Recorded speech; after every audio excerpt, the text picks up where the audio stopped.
still basking the glow as a sports fan of the greatest Sunday and Saturday playoff football that we've had, arguably, of all time. But breaking news today, and it's going to shake up, in my opinion, football the way we know it. Sean Payton has allegedly retired from the New Orleans Saints. He had $45 million left on his contract, signed through 2024. And if you think he's not coaching next year, you crazy. Good afternoon, Evan. How are you today, kid? And there's only one place he would coach. I don't even know if we're on the same page on this because we've not discussed it, but I agree. There's only one place that Sean Payton is going to go. On the count of three, we're going to say the team name together. You ready? One, two, three. Dallas Cowboys. That's it. He lives in Dallas. He's got a house in Dallas. That's where he spends, apparently, his offseason, or at least he used to. I think his kids are in Dallas. He's going to the Dallas Cowboys. Because that's also the place where he can win. I mean, look at every other possible job, every other potential job. The New York Giants, the Jacksonville Jaguars, the Miami Dolphins, you name it. They're all programs and organizations that are, they're not there. Right. The Dallas Cowboys are there. Yep. If it wasn't for one of the most poorly coached games in postseason history, they may still be there. So there's no doubt whether it's this season or next season, because maybe he waits a year, that's what Sean Payton is on. He's going to the Dallas Cowboys. Listen, my gut is that he's kind of always wanted to be with Dallas, but this is the best time to do it. Because the Dallas Cowboys, as much as we think, like, hey, why would you want to be a Giants coach? Or, other cities may say the same about their opportunity. I think we're in agreement on this.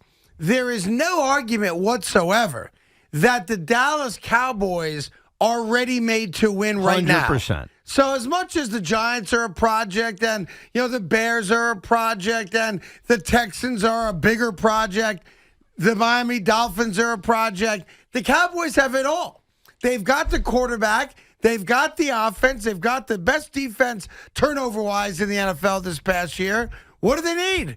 They need a legitimate, top-level coach, which they don't currently have. The one thing, no-brainer. I don't think it's going to happen, he does have a connection to the New York Giants. He was the offensive coordinator for this team. He ain't coming here. When they were in a Super Bowl in 2000. I'm not saying he's coming here either, but more so than a lot of the other teams that are looking for coaches, you could at least talk yourself into a connection that would lead Sean Payton to say, coaching the New York Giants. With that said, he's under contract. He's owed over $45 million. And so any team that wants Sean Payton to coach their team, they're going to have to give up compensation. Bill Parcelsian compensation. So are you willing to give up compensation even if he wanted the gig? I mean, listen, you're allowed to retire. Nobody can force you to work, but because he does have a contract, they can also stop you from working somewhere else, which is what Evan's getting to, that if the notion is that Sean Payton is going to coach this upcoming NFL season starting in September, unless Gail Benson decides, I'm going to be the nicest human being in the world, and in my way of thanking you for your service to this city and franchise for the better part of, 15 years, whatever it is, I'm going to let you go because it's the right thing to do for a person. Highly unlikely because you can let him go and get something in return. But damn right. There have been times, I can't give you one off the top of my head, where sometimes, Evan, as much as you have been jaded by the New York air and the New York water and all the crap, sadly, that surrounds us here in our city, sometimes people just do good things for other people because it's the right thing to do. Yeah, you being serious? No. That's never going to happen. I just want to hear what it sounded like. Okay.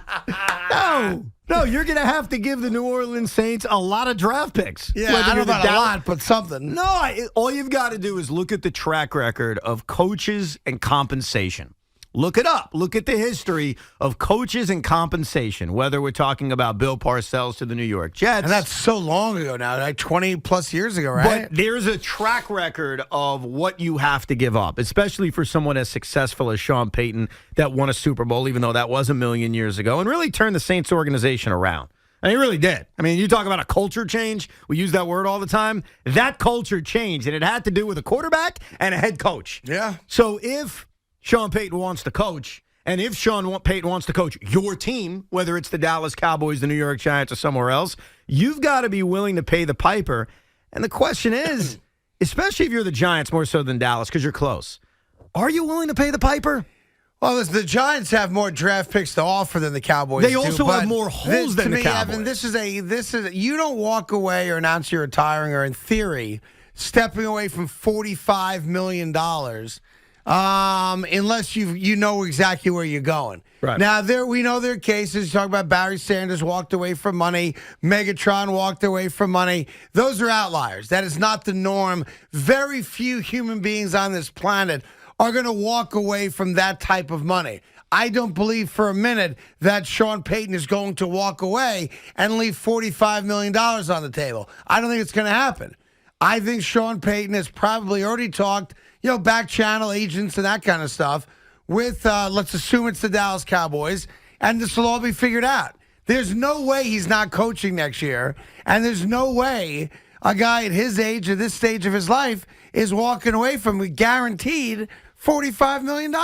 Just not, let's keep it real. I could see him sitting for a year or two. No, why would you? Because he misses his family. Nah, no, he doesn't. I knew you weren't going to buy that. Let me walk you through that scenario for a second. Go ahead. In the history of professional sports, and this is one of those very rare conversations where it's 100 to nothing. Mm-hmm.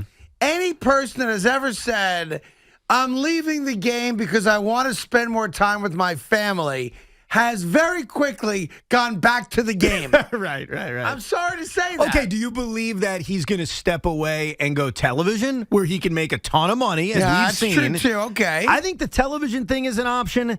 I just don't think he's going to coach right away. Yeah, but he'll coach again. He'll coach again. Is if you see, I think the missing piece of this is Jerry Jones. Right. Jerry Jones is closing in on 80 years old, and I'm sure he's in decent health for a man his age. I don't know. There's a window, and that window for the Cowboys to win a championship when he can fully enjoy it clearly is closing. We all know how hard it is to win. It's been 25 years since they've one playoff win, right? Right. So to me, the part of this conversation that's the wild card is now Jerry Jones. Jerry Jones, in my opinion, is not going to sit out or risk another year under Mike McCarthy so that Sean Payton can go to TV for a year, kind of, stretch his arms, get healthy again, get some sleep, and then come back. If this move has anything at all to do with the Dallas Cowboys, it's now. I just don't believe they're going to wait.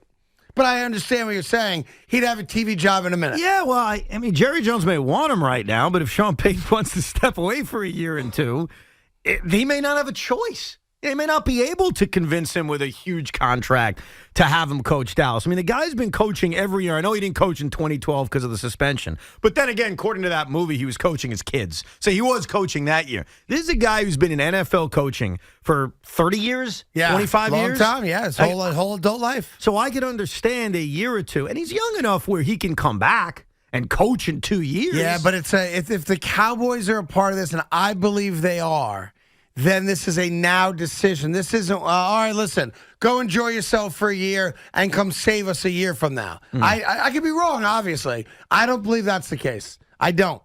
These guys, like when you're a coach, that's all you do. You coach. Yeah, no, I get you. Right? I want to spend more time with my family. Your family sucks.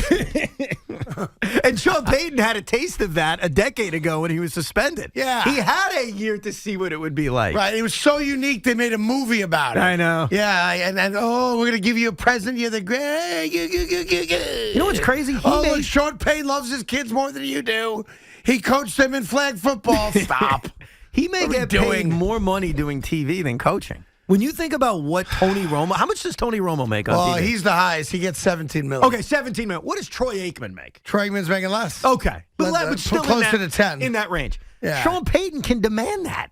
Don't you think Sean Payton? Well, if he would get the Drew Brees deal, I guess, right? And Drew Brees is terrible at it. I know. I hate to say that. Seems like a nice enough guy, but he's horrendous. He's off to a rough start. Ugh. Anyway, yeah, you're right. He'd get $10 million a year. So, I mean, if you're Sean Payton with much less stress. There's no stress. No stress. Unless you go on Twitter. Right. I mean, if you didn't go on Twitter, there's no stress at all. But do you think Drew Brees cares about what people on Twitter say about his broadcasting? Yeah, he has to. Come on. Yeah. He don't care. I think how could you not? At some point, you have to recognize, wow, they're burying me. Like, why do I want this? Right? Yeah. Like, and they basically gave Drew Brees the job without even trying him out. It makes no sense. Even right now with Sean Payton. Like, all these networks are supposedly lining up to make an offer to Sean Payton. What is it based on? What has he done broadcasting-wise Well, that makes you think he's going to be any good at it? He's a winner, and he's got a decent personality. I guess that's what it is. Here's the funniest thing about all of it. Yep. Not a single person's going to watch it because he's on TV. And that's the thing these networks always get wrong, in my opinion. Like, nobody watches these shows because of the guys that are on it. So you don't think that None of Green them. Bay, San Francisco on Saturday night got a monster rating because of who was broadcasting? No, I don't. You don't think it was Joe Buck? No, and I like Joe Buck a lot. I told you I picked Joe O'Brien for that one particular call. Right. No, I think if Kevin Burkhardt was doing the game with whatever Botchagaloop former player he works with, Greg Olson, I think they would have gotten the same exact number. That's the thing. Like, these guys overvalue themselves, right, and the networks just keep writing the checks. Right. So good for them. Right, you're right. I mean, I have no problem with it. I mean, I wish they did that in radio. Right. Just write a bigger check. You can't live without me. Right? That's what we would say anyway. So we got lots to do. Football out of the gate. Your calls, 877-337-6666. Brian Daboll gets his second interview with the New York Giants today. And then something interesting happens, which I think is a bit of a clue to who's getting the job. Patrick Graham interviews for the job on Wednesday. Brian Flores isn't going until Thursday. The new head coach of the New York Giants is going to be Brian Daboll. Well, you have completely flipped on this because Thursday of last week, you were telling me everyone's overblowing the Daboll thing. He's not going to be the head coach of this team. What changed in the last? Well, he's the flavor of the month. So you think the performance on Sunday, is that the game-changing moment? Yeah, that's the game-changing moment. We already knew he helped develop Josh Allen. Well, what changed? They saw it. They got to see it. Your brain is interesting, and I need to examine this further. Yeah. Because I listen to everything you say. Yeah, I appreciate it. Doesn't mean I believe everything you say. Doesn't mean I agree with everything you say, but I listen to the words that come out of your mouth. And on either Thursday or Friday, you were cautioning Giant fans, hey, let's calm down about Daboll. That's right. It's likely not going to be him. Your words. I thought it was going to be Brian Flores, yeah. Going to be Brian Flores. I think it should be Brian Flores. No, I'm still with you on endorsing Flores, thinking he's the guy. And I remember pushing back a little bit, saying, what's that based on? I mean, Daboll's got a connection to Shane. What's that based on? They do have a connection. They work together. Okay, but you were not going to happen. All right, weekend happens. Sunday's awesome. You came in yesterday, and now you're saying it again today. Yep. Daboll's getting the job. Daboll's getting the job. What happened? I'll explain to you. Okay. All right? 877-337-6666. And I think Giant fans will be happy about that. Right? You just saw what he did with Josh Allen. Everyone's feeling pretty good about it. What we think he did with Josh Allen. Right. You want to capitalize on the good feelings? Brian Daboll. Okay. I think that's who they're going to hire anyway.